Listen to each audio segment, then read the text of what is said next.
मुरादाबाद के कटघर क्षेत्र की रहने वाली होनहार बेटी राधिका ने अपनी कड़ी मेहनत, लगन और आत्मविश्वास के दम पर उल्लेखनीय सफलता हासिल कर क्षेत्र का गौरव बढ़ाया है।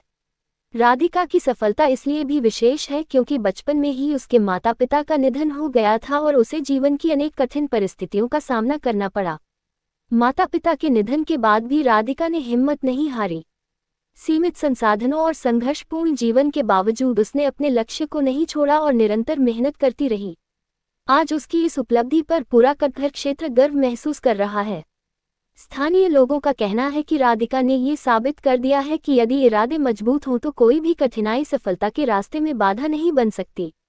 उसकी सफलता उन सभी बच्चों और युवाओं के लिए प्रेरणा है जो विपरीत परिस्थितियों में भी अपने सपनों को पूरा करने का हौसला रखते हैं। राधिका की इस उपलब्धि से न केवल उसके स्वर्गीय माता पिता का नाम रोशन हुआ है, बल्कि उसने पूरे क्षेत्र को गौरवान्वित किया है। क्षेत्रवासियों ने राधिका को बधाई देते हुए उसके उज्जवल भविष्य की कामना की है। मुरादाबाद से शिवम गुप्ता की रिपोर्ट। क्या नाम है पंडित जी आपका? मेरा नाम पुजारी महेंद्र है। आज यहाँ कैसा आना हुआ आज बच्चों के बीच में? आज जो मेरी छात्रा है जी, इनको बच्चों को पढ़ाता था जी, और इनकी जो आर्थिक स्थिति बहुत नाजुक थी जी, और मैंने अपने जीवन में बच्चे बहुत पढ़ाए, लेकिन ऐसे बच्चे अभी तक नहीं मिले जी, जो अपने माँ बाप के प्रति इतना स्नेह रखती जी। इन बच्चों ने, इनके माँ बाप भी नहीं है। 14 वर्ष की उम्र में इस बच्ची के पिता खत्म हो गए और पिता खत्म होने के बाद एक छोटी बच्ची 14 वर्ष की उम्र की बच्ची के ऊपर सारा भार कंधों पे आ गया, लेकिन फिर भी ये घबराई नहीं और अपने बीमार माँ, छोटी बहन, छोटा भाई, किराए का कमरा होने के बावजूद इन्हें हार नहीं मानी और मतलब संघर्ष करती रही। सुबह 5 बजे से लेकर रात के 10 बजे तक इन्हें मतलब कार्य करती रही और अपने बीमार माँ का इलाज भी करवाती रही, अपनी छोटी बहन, छोटे भाई का पालन पोषण करती रही। तो ये जो बच्ची है अब यहाँ से 4 साल हो गए, बेंगलोर चली गई हैं, माँ की ख़त्म हो चुकी और आज बेंगलोर से यहाँ आई थी। इस मकान में रहते रहते काफ़ी समय हो गया और 4 साल हो गए, लेकिन इस कमरे से इतना प्रेम है कि इनकी माँ यहाँ रहती थी और माँ इस कमरे से इतना प्रेम है कि बस इस कमरे का खाली किराया दे रही है। फिर कभी यहाँ होने ये क्या ऐसा लगता है, ऐसे फील होता है कि जैसे कि मैं माँ की गोद में बैठी हूँ। दीदी क्या नाम है आपका? मेरा नाम राधिका वर्मा है। आप ये कहाँ रहते हैं आप लोग? मैं मुरादाबाद क्लासिक में रहती हूँ। जी, जो आप ये रूम में रहते हैं, कितना टाइम आपको इसमें हो रहते हुआ होगा? 20 साल हो गए हैं रूम पे। और अच्छा, मम्मी पापा आपके नहीं है? मैंने पंडित जी गुरु जी ने बताया था मुझे। जी नहीं।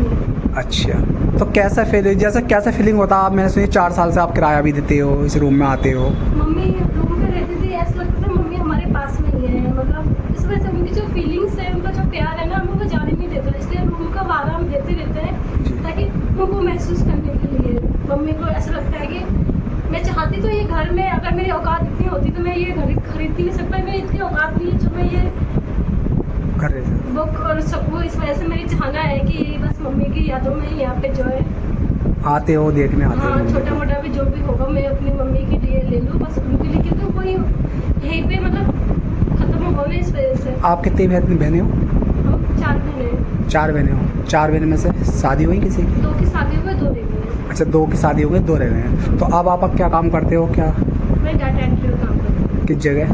मुंबई में, बेंगलोर। बेंगलोर में करते हो। और आपकी छोटी बहन? वो स्टडी करती है। स्टडी करती है। तो दोनों बहनें मिलकर कमा रहे हो आप लोग? नहीं, वो काम नहीं करते। काम नहीं कर पाती है। अच्छा, काम नहीं कर पाती है वो। जॉब नहीं मिलती। अच्छा, जॉब नहीं मिल पाती। तो कैसा है, आप ऐसी ज़िंदगी में गृहस्थी चलते रहेगी, आगे जाकर कुछ करोगे नहीं, क्या? आगे जाके कुछ करेंगे। मैं जो भी पढ़ी लिखी हूँ, मैं अपने सर की वजह से पढ़ी लिखी, उन्होंने मुझे आगे बढ़ाया है, क्योंकि बचपन में पापा खत्म हुए थे, उसके बाद में मम्मी की हेल्प करने में साथ में लगी, तो मेरी पढ़ाई ऐसी हो गई थी। फिर सर जी ने मतलब सुबह 5 बजे 4 बजे आके हम लोगों को पढ़ना दिया। सर जी की जो भी हूँ मैं पढ़ी लिखी, जितने भी करी मैंने सिर्फ अपने सर जी की वजह से ही करी। उनसे ही मैं इतने आगे बढ़ी, और मैं नहीं पढ़ पाती क्योंकि मेरी स्थिति ऐसी नहीं थी जो मैं पढ़ पाती। मैं अपनी सर की वजह से ही पढ़ पाई हूँ। जो मैं श्रेय मैं अपना पूरा सर जी को देना चाहती हूँ। मैं उनकी वजह से जो भी हूँ कामयाब हूँ। आगे आगे शादी उदी करने का विचार है, कैसे ऐसी ज़िंदगी नहीं, जीनी? मैं आगे अभी तो शादी का कोई वो नहीं है। कोई विचार नहीं सोचा बोलते? कैसे इतनी अभी ज़िंदगी बहुत बड़ी है, कैसे लाइफ पार्टोगे आगे?